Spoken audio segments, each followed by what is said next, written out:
마태복음 4장 13절부터 17절까지의 말씀. 이제 봉독하겠습니다. 하나님의 말씀 경청하십시오. 나사렛을 떠나 스불론과 납달리 지경 해변에 있는 가버나움에 가서 사시니 이는 선지자 이사야를 통하여 하신 말씀을 이루려 하심이라. 일러스되 스불론 땅과 납달리 땅과 요단강 저편 해변길과 이방의 갈릴리여, 흑암에 앉은 백성이 큰 빛을 보았고 사망의 땅과 그늘에 앉은 자들에게 빛이 빛이었도다 하였느니라. 이때부터 예수께서 비로소 전파하여 이르시되 회개하라, 천국이 가까이 왔느니라 하시더라. 아멘. 그래도 성탄이 있기에란 제목으로 하나님의 말씀 선포하겠습니다. 성탄의 기쁨이 우리 모든 성도들에게 임하시길 간절히 소망합니다.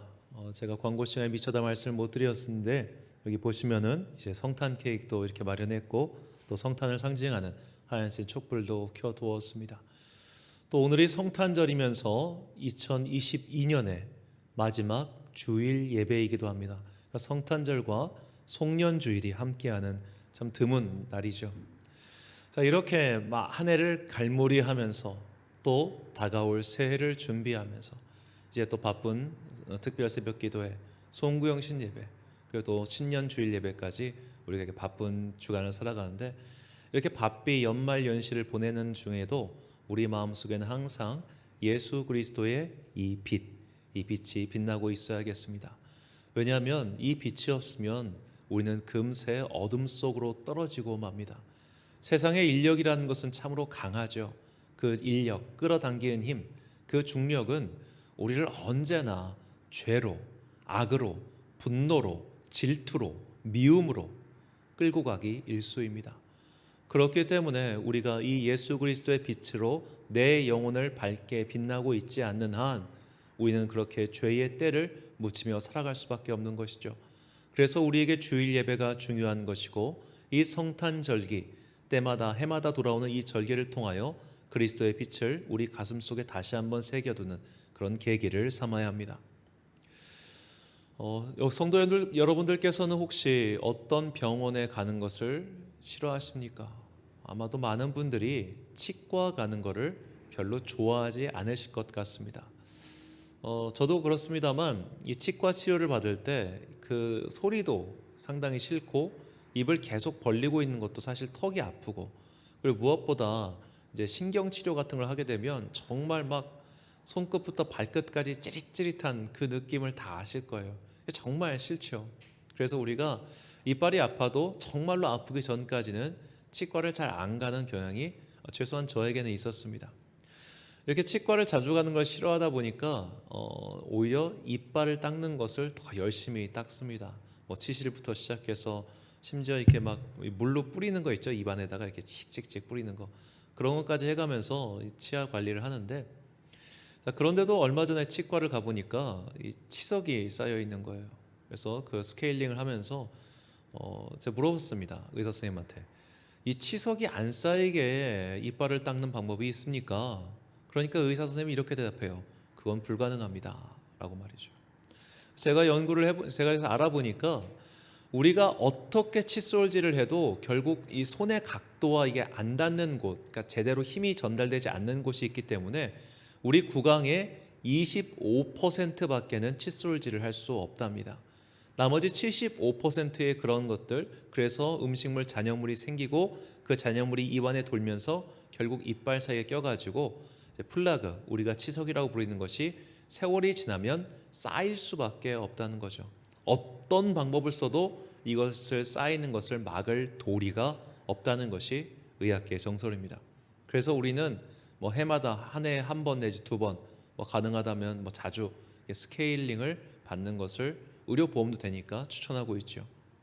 자, 문득 우리가 살면서 어쩔 수 없이 쌓이는 이 치석, 플라그라고 하는 것이 마치 우리의 죄와 같다는 생각이 들었습니다. 죄를 짓지 않고 죄인이 아닌 채로 살아갈 수 있는 사람은 이 세상에 단 한 명도 없습니다. 우리 모두는 율법의 기준으로도 죄인이고 성경의 말씀으로도 죄인이고 본질 자체가 죄인이라는 것을 잊어서는 안 됩니다. 사도 바울은 고린도전서와 갈라디아서 그리고 에베소서에서 하나님 나라를 유업으로 받지 못할 죄의 목록을 다음과 같이 제시합니다. 고린도전서에서는 음행, 우상숭배, 간음, 호색, 도둑질, 탐욕, 술취함, 모욕, 남을 속이는 것 등이 하나님 나라를 유업으로 받지 못할 죄라고 했습니다. 갈라디아서는 이것보다 조금 더 많은데요. 음행과 더러운 것과 호색과 우상숭배와 주술과 원수 맺음과 분쟁과 시기와 화냄과 파벌을 만드는 것과 분열과 이단과 질투와 술취함과 방탕함 그리고 기타 등등이 하나님 나라를 유업으로 받지 못할 죄라고 말합니다. 에베소서에서는 음행과 더러운 것과 우상 숭배가 하나님 나라를 유업으로 받지 못할 죄라고 이야기하죠. 자, 이것만 보면 많은 사람들이 우리가 뭐 최소한 음행, 뭐 우상 숭배 이런 것들은 그래도 안 걸리고 넘어갈 수 있겠는데 미움, 질투, 화냄 이런 건 다 걸리지 않겠어요? 그러니까 이 바울이 만든 이 구약 율법이 아니라 바울이 말한 이 하나님 나라를 유업으로 받지 못할 죄의 목록에서 벗어날 도리가 없는 겁니다. 그 누구도 한 번도 미워하지 않는 그런 사람은 없습니다. 그 누구에게도 한 번도 화를 내지 않는 그런 사람도 없습니다. 그토록 사랑하는 자녀에게도 그렇게 화를 내는 게 사람 아니겠습니까? 그래서 우리가 이런 관점에서 예수님의 말씀은 그야말로 활용점정을 찍지요. 마태복음 5장 21절에서 22절 말씀을 세번역 성경으로 읽겠습니다. 옛 사람들에게 말하기를 살인하지 말아라. 누구든지 살인하는 사람은 재판을 받아야 할 것이다 한 것을 너희는 들었다. 그러나 나는 너희에게 말한다. 자기 형제나 자매에게 성내는 사람은 누구나 심판을 받는다. 자기 형제나 자매에게 얼간이라고 말하는 사람은 누구나 공의회에 불려갈 것이요 또 바보라고 말하는 사람은 지옥 불 속에 던져질 것이다. 아멘. 제가 뭐 다른 나라의 말들을 참 많이 하는 것은 아닙니다만 다른 나라 외국어에 비했을 때 우리나라 말에는 참 욕이 많습니다. 단어도 많지만 형용사도 아주 풍성합니다.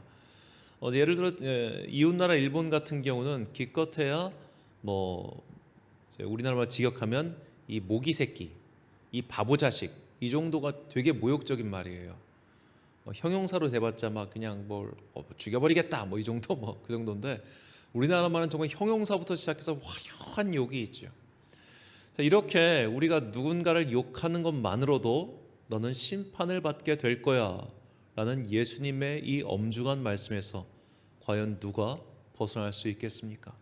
그러므로 우리 모두는 죄인입니다. 그리고 이 세상을 살아가면서 죄를 짓고 살아가지 아니할 도리가 없습니다. 우리가 길을 가면서 갑자기 차가 눈앞에 휙 가면은 본능적으로 소리가 튀어나오죠.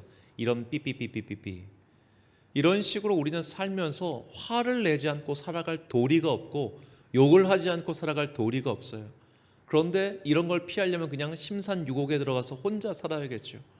그렇지 않기 때문에 우리는 세상을 살면서 죄의 때를 묻히고 사는 겁니다. 마치 이빨을 아무리 잘 닦아도 내 입 안에 플라그가 쌓여서 결국 돌이 되듯이 우리가 아무리 선하게 살려고 노력해도 의롭게 살려고 노력해도 정말로 법 없이 사는 것처럼 그런 착한 사람으로 살아도 우리에게는 죄의 때가 조금씩 쌓일 수밖에 없다는 겁니다. 주님께서는 이런 죄 많은 우리를 위하여 이 땅에 오셨습니다. 즉 스스로 구원할 수 없는 인간들을 위하여 이 땅에 오신 것이죠. 마치 우리가 내 안에 쌓여 있는 이 플라그를 이게 거울로 해서 내가 스스로 갉아낼 수 없듯이 주님께서는 우리의 죄를 사하기 위하여 이 땅에 오셨습니다. 우리를 돕기 위하여 우리를 사랑하시기 때문이죠. 자신의 손으로 자신을 구원할 수 없는 모든 인류를 위하여 주님께서는 이 어두운 세상에 빛으로 오신 것입니다. 오늘은 바로 그 주님의 오심, 주님의 탄생을 기뻐하는 성탄절이죠. 하나님께서는 이스라엘 민족뿐만 아니라 이 세계를 구원하시기 위해 기름 부은 자 메시아를 보내주기로 약속하셨습니다. 이 메시아에 대한 약속은 먼저 그가 다윗의 후손으로 오신다는 약속이었습니다. 다윗의 자손이어야 하니까 그분의 출생은 어쩔 수 없이 이스라엘 지역으로 국한될 수밖에 없었죠. 예수님께서는 온 인류를 위하여 오셨지만 예수님께서 유다 지파 요셉의 가정에서 태어나신 이유입니다. 이사야 9장 6절과 7절 말씀입니다. 이는 한 아기가 우리에게 낳고 한 아들을 우리에게 주신 바 되었는데 그의 어깨는 정사를 메었고 그의 이름은 기묘자라 모사라 전능하신 하나님이라 영존하시는 아버지라 평강의 왕이라 할 것임이라. 그 정사와 평강의 더함이 무궁하며 또 다윗의 왕자와 그의 나라에 군림하여 그 나라를 굳게 세우고 지금 이후로 영원히 정의와 공의로 그것을 보존하실 것이라. 만군의 여호와의 열심히 이를 이루시리라. 아멘. 자, 이처럼 주님께서 다윗의 자손으로 오시는 것, 이것이 하나님의 첫 번째 약속이었습니다. 그래서 예수님께서는 이 수로보니게 여인의 부탁을 표면상 거절하신 것이죠. 예수님께서 이 땅에 오신 첫 번째 이유, 일단은 대전제는 내가 이스라엘의 다윗의 자손의 후손으로 와서 이 땅에 있는 사람들에게 빛을 전해주기 위함이다 라는 겁니다. 자, 그래서 그 다음 두 번째 예수님께서 이 땅에 오셨을 때 왜 예수님께서 하필이면 요셉의 가정에서 태어나셨을까? 우리는 그 이유를 다시 한번 생각해 봐야겠습니다. 요셉의 가정에서 태어나신 이유. 예를 들어 다윗의 후손들 중에 그 많고 많은 다윗의 후손들 중에 좀 잘 사는 집 사람도 있었을 거 아니에요. 좀 괜찮은 집 사람도 있었을 건 아닙니까? 그런데 왜 하필 저 가난한 나사렛에서 목수의 가정에서 예수님께서 태어나셔야 하셨을까요? 자, 우리가 조선시대 왕의 본가가 전주 이씨죠. 자, 전주 이씨는 통일신라 시대 이한이라는 사람이 시조입니다. 태조 이성계가 이한의 22대 손이죠.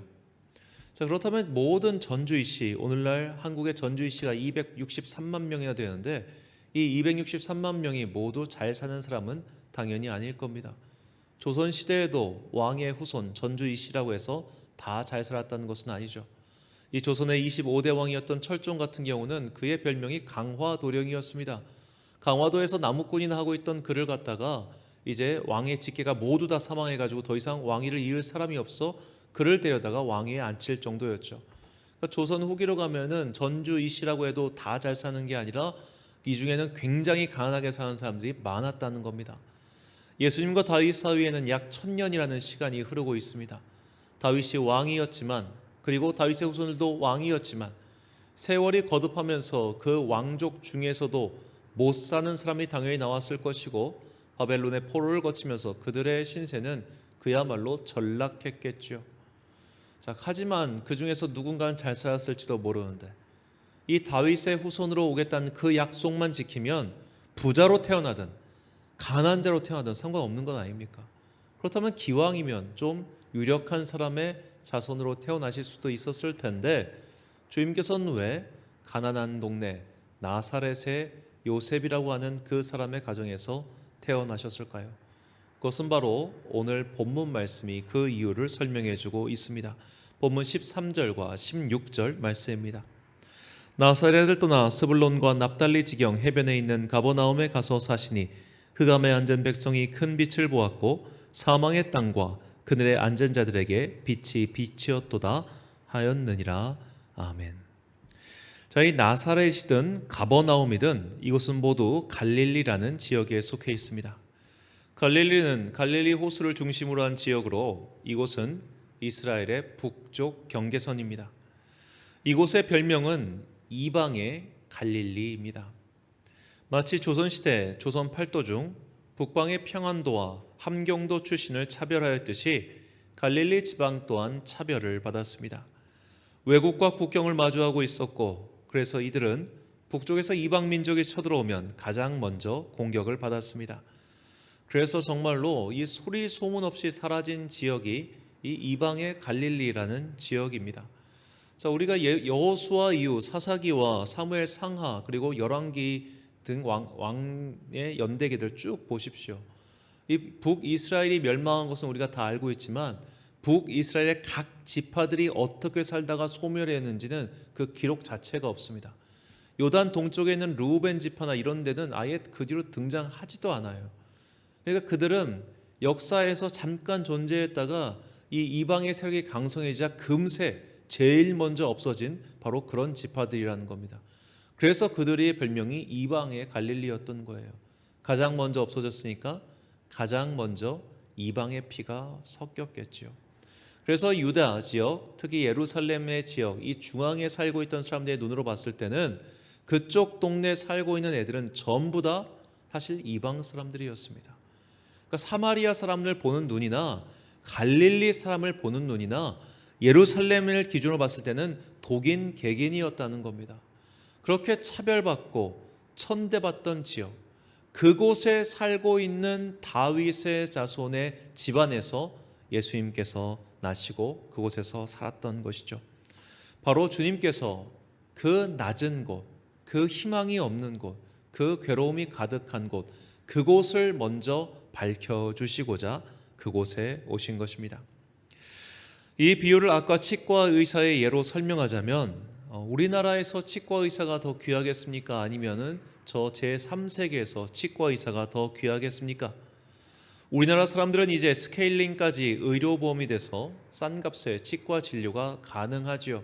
그래서 치과를 가면 사실 치과는 굉장히 일상에 가까운 그런 의학의 한 분과라고 할 수 있겠지만 저 3세계 국가 사람들에게는 평생에 한 번 갈 일 없는 과이기도 하죠. 그래서 이제 치과 의료봉사를 나시는 분들 보면은 정말 그분들 가실 때만 평생에 진짜 그때만 치과 치료를 받을 수 있는 사람들이 이 세계는 정말로 많습니다. 그렇기 때문에 주님께서는 수요가 더 필요한 것, 사랑이 더 필요한 것, 빛이 더 필요한 것, 그러니까 다윗의 후손이라는 그 전제는 충족시켜야 되니까 그 당시에 팔레스타인보다 더 강한 땅도 있었겠죠. 하지만 다윗의 자손이라는 1차 조건을 충족시키고 그 조건을 충족시킨 상태에서 제일 어렵고 제일 가난하고 제일 사랑이 필요한 그곳으로 주님께서 오셨다는 뜻입니다. 예수님께서 이처럼 더 낮은 곳, 더 어두운 곳에 오셔서 그곳을 따뜻하게 밝히셨다는 것, 이것이 성탄이 모든 인류에게 미치는 복된 소식이라는 증거입니다. 예수님의 탄생을 전하는 천사는 목자들에게 다음과 같이 선포합니다. 누가복음 2장 10절과 11절 말씀입니다. 천사가 이르되 무서워하지 말라. 보라, 내가 온 백성에게 미칠 큰 기쁨의 좋은 소식을 너희에게 전하노라. 오늘 다윗의 동네에 너희를 위하여 구주가 나셨으니 곧 그리스도 주시니라. 아멘. 자, 그리고 나서 천사는 다시 한번 노래하죠. 하늘 높은 곳엔 주님께 영광이요 땅에서는 하나님이 기뻐하시는 사람들 중에 평화로다. 자, 높은 곳에 낮은 곳에 영광과 평화다. 자, 이것은 우리가 빛이라고 하는 속성을 이해할 때 왜 이 두 가지를 말씀했는지 알 수 있습니다. 자, 빛이 가장 밝게 빛나는 방법이 뭘까요? 그러니까 빛을 가장 효과적으로 어두운 곳을 밝히는 방법. 그것은 빛을 높은 곳에 두는 겁니다. 빛은 낮은 곳에 두면 별로 효과가 없어요. 높은 곳에 매달아놔야 빛이 은은하게 많이 퍼지는 것이죠. 그러니까 다들 천장에다가 이 전구를 다는 것 아니겠습니까? 빛은 높은 데 있어야 돼요. 그런데 빛과 함께 있는 빛의 속성이 바로 열입니다. 열. 그러니까 빛과 열은 함께 있는 건 물리적인 상식이죠. 근데 열은 높은 곳에 있으면 별로 효과가 떨어집니다. 열은 낮은 곳에 있어야 효과가 있어요. 낮은 곳에 있는 열이 열이 밑에 있으면은 상승 기류가 발생하지 않습니까? 그래서 온돌에 있으면 우리가 다 따뜻하잖아요. 아랫목이 따뜻하면. 그래서 우리가 열풍기를 틀 때도 그 방향을 위로 하면은 한참 뒤에 따뜻해지지만 아래쪽으로 해야 우리가 금세 따뜻해지는 것처럼 빛은 높은 곳에 있어야 효과적이고 열은 낮은 곳에 있어야 효과적입니다. 높은 곳에서는 주님께 영광, 그 빛이 온 누리에 퍼지는 것이고 주님의 그 따뜻한 사랑은 낮은 곳으로 가야 그 낮은 곳에서부터 온 인류를 향한 그 사랑이 위로 올라가는 것이죠. 이것이 주님께서 낮은 곳 갈릴리 가버나움에 사셨던 이유입니다. 그 낮은 곳을 따뜻하게 데펴놔야 그 온 세상이 함께 따뜻해지기 때문이죠. 만약 주님께서 이 다윗의 후손으로 나실 것이라는 그런 제약이 없었다면 제가 생각하기에는 주님께서는 아마 이 지구상에서 가장 못 살고 가장 어려운 그곳에서 태어나셔서 그곳을 따뜻한 복음의 빛으로 밝혀주셨을 것이라 저는 그렇게 생각하고 있습니다. 그러므로 예수님을 따라가고자 결단하는 그리스도인들은 모두 이 세상의 낮은 곳으로 가야 합니다. 낮은 곳에 우리의 마음과 우리의 시선을 두고 그곳을 따뜻하게 만들어줘야 합니다. 왜냐하면 주님께서 우리에게 그 본을 삶으로써 보여주셨기 때문이죠. 이처럼 낮은 곳을 더 따뜻하게 만들 때 마침내 온 세계가 주님의 사랑으로 따뜻해진다는 것, 이것이 바로 오늘 우리에게 주시는 성탄의 메시지입니다. 지난 이틀 동안 우리 교회가 이 쌍용동 지역사회에 그리스도의 따뜻한 사랑을 전하고자 작은 선물을 마련했습니다. 작년에도 이어 올해도 당근마켓에 이 무료 나눔 행사를 한다고 광고를 올리자 많은 분들이 연락을 주셨습니다. 아이들을 위한 선물 15개와 독거노인을 위한 선물 15개를 준비했는데 이 중에 10개를 아까 말씀드렸다시피 동네 주민센터에 기증했습니다. 이렇게 거동이 불편하셔서 우리 교회까지 오실 수 없는 분들, 그런 분들은 이 주민센터 직원들이 직접 방문해서 전달해 줄 수 있기 때문이죠. 이렇게 성탄 나눔 행사를 하면서 주는 우리 교회나 또 받는 그들 모두 왠지 마음이 따뜻해지는 그런 기분이 들었습니다. 제가 이 참 사실 효과적으로 이 사역을 하려면 그냥 시청의 복지과나 주민센터에 선물을 맡기고 성금을 전달하는 게 제일 나아요. 그걸 모르는 바는 아닌데 이것을 하면서 참 사람들을 만나고 또 그들의 표정을 보는 게 참 묘한 저에게 기쁨을 줍니다. 어제도 아이들이 3명이 와가지고 선물 받으러 왔어요 하고 쭈르륵 받아가는데 참 저희가 줄 수 있는 선물이라는 게 정말 그렇게 대단한 게 아니잖아요. 사실 대단한 게 아님에도 불구하고 막 확 기뻐하는 그 표정을 보니까 되게 마음에 뭔가 한쪽이 되게 좀 뭉클해졌습니다. 성탄은 이런 게 아닐까. 그 아이들이 교회가 뭔지 알까요? 모를 겁니다. 예수님이 누군지 전혀 모를 겁니다. 교과서 공부를 좀 하는 애들 교과서나 한번 봤을까? 교회가 뭔지, 예배가 뭔지, 예수가 뭔지 그런 건 아무것도 모를 거예요. 하지만 그렇게 교회 문턱 한 번도 밟아보지 않은 사람도, 예수에 대해서 전혀 모르는 사람도 최소한 성탄절이 되면 이거 하나는 압니다. 성탄절은 가난한 사람들을 한 번 더 돌아보는 날이구나. 성탄절은 어려운 사람들에게 마음을 한 번 더 주는 날이구나. 성탄절은 홀로 외롭게 있는 사람들을 한 번 더 돕기 위해 노력하는 그런 따뜻한 날이라는 것, 그 느낌만은 믿는 사람이든 믿지 않는 사람이든 모두가 갖고 있다는 겁니다. 우리가 그래도 성탄절이 우리에게 필요한 이유죠. 그래도 성탄절이 있으니까 주님을 믿지 않는 사람들도 이 땅의 낮은 곳에 시선을 한 번 더 가는 겁니다. 우리가 성탄절 기간 동안 뉴스를 보면 대부분 비슷하죠. 독거노인의 실태. 우리나라 독거노인이 몇십만 명이 되면 됩니다. 그리고 제가 또 뉴스를 보니까 이 폐지 가격이 올해 작년에 절반으로 떨어졌대요. 그러니까 예전에는 이제 그 10kg를 하면은 150원 이런 거 주셨는데 1kg에 150원인가? 지금은 그게 85원까지 줄었답니다. 그러니까 이제 어르신들 중에 이제 폐지를 모아가지고 그걸로 생계를 연명하시는 분들이 계시잖아요. 그분들의 생활 수준이 지금 절반으로 떨어진 겁니다. 자, 이렇게 어려운 사람들에 대한 기사와 관심이 최소한 이 성탄절 시즌에는 정말 폭증하듯이 증가해요. 왜일까요? 사람들이 알기 때문입니다. 그래도 이날은 예수님이 누군지는 모르고 교회에서 가본 적은 없고 성탄절 예배를 단 한 번도 드려본 적이 없지만 그래도 이 성탄절 시즌만은 우리 모두가 더 좀 따뜻하게 보냈으면 좋겠다. 이 땅에 어려운 사람들이 조금 더 따뜻한 이 성탄을 보냈으면 좋겠다. 그 마음을 누구나 다 한 번쯤은 갖게 된다는 것, 이것이 성탄절기가 가진 가장 큰 의미가 아닌가, 바로 이번에 이렇게 생각하게 되었습니다. 예수님께서는 이 땅의 낮은 곳으로 내려오셔서 그곳을 따뜻하게 만드셨고 결국 온 세상을 밝혀주셨습니다. 그러므로 주님을 따르는 우리 또한 낮은 곳에 사랑을 흘려보내어 세상을 이롭게 할 사명이 있습니다. 이런 우리의 사랑을 통해 이 세상은 다시 한번 따뜻한 성탄을 맞이하게 될 것입니다.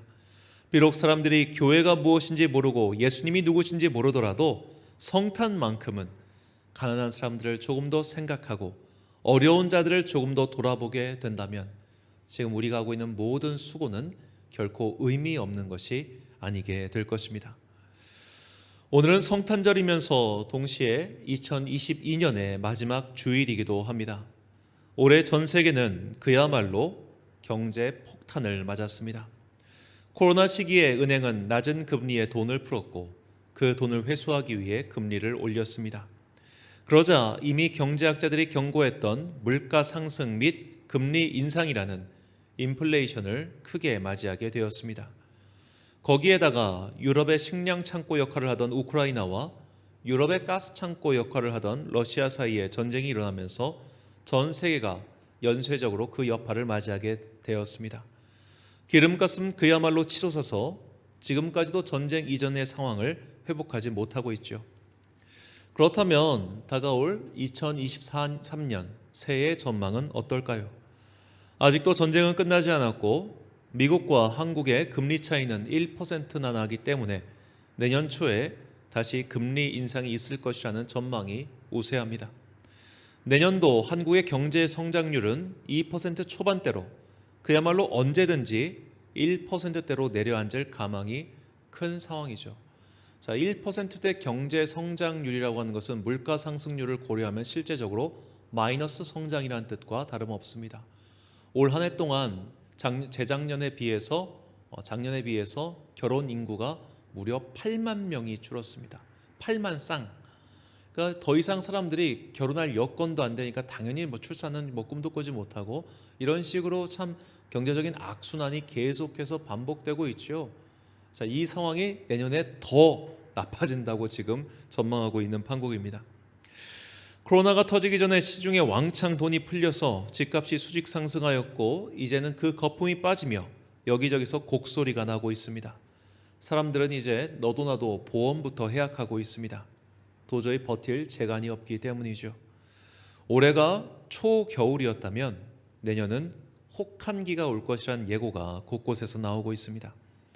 이렇게 여러 가지로 상황이 추운 날이 계속될 때 우리는 어떻게 해야 할까요? 나만은 따뜻한 곳에서 난로를 켜고 살면 될까요? 우리는 그래도 세상에 작은 손난로 같은 역할은 해야 하지 않겠습니까? 성탄의 은혜, 예수 그리스도의 이 따뜻한 사랑을 우리도 어렵지만 나도 죽겠지만 그래도 작은 손난로 하나 마련해서 그것을 나보다 조금 더 어려운 사람들에게 전하는 그런 성탄을 어려운 자들과 함께하는 그리스도의 사람들이 되어야 하지 않겠습니까? 이것이 우리를 위해 이 땅에 오신 예수 그리스도를 따라서 사는 방법입니다.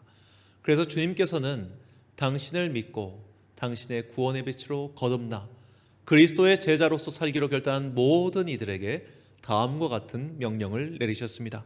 마태복음 5장 14절부터 16절까지 말씀을 우리 함께 읽겠습니다. 너희는 세상의 빛이라. 산 위에 있는 동네가 숨겨지지 못할 것이요 사람이 등불을 켜서 말 아래에 두지 아니하고 등경 위에 두나니 이러므로 집안 모든 사람에게 비치느니라. 이같이 너희 빛이 사람 앞에 비치게 하여 그들로 너희 착한 행실을 보고 하늘에 계신 너희 아버지께 영광을 돌리게 하라. 아멘. 사랑하는 천안광성교회 성도 여러분, 그리고 이 예배를 함께 드리고 계신 귀한 주님의 자녀 여러분, 오늘은 주님의 탄생을 기뻐하는 성탄절이며 2022년의 마지막 송년 주일이기도 합니다. 추우면 추울수록, 어두우면 어두울수록 성탄의 빛과 열은 더욱 필요합니다.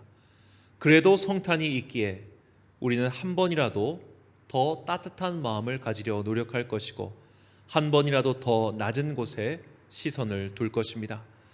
그래도 성탄이 있기에 우리는 한 번이라도 더 예수님을 생각하고 예수님을 따라서 살 마음을 갖게 될 것입니다. 이것이 성탄절기의 의미입니다. 그리고 우리는 이 성탄의 의미를 날마다 새기며 살아가야 할 그리스도인입니다. 그러므로 언제나 우리의 시선을 낮은 곳으로 둡시다. 우리의 마음을 더 어두운 곳으로 향하게 합시다. 마치 따뜻한 열기가 낮은 곳으로 내려가야 모두가 따뜻해지듯이 우리가 빛을 들고 더 빛나는 곳으로 올라가는 것이 아니라 더 어두운 곳으로 내려가야 비로소 온 세상은 복음의 기쁜 소식, 복음의 따뜻한 사랑을 느끼게 될 것입니다. 올해도 우리는 낮은 곳으로 갔습니다. 내년에도 우리는 낮은 곳으로 갈 것입니다.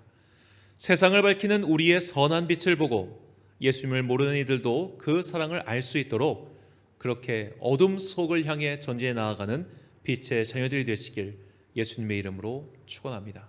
기도하겠습니다. 사랑과 은혜가 풍성하신 아버지 하나님, 우리도 원래 어둠 속에 있던 자들이었습니다.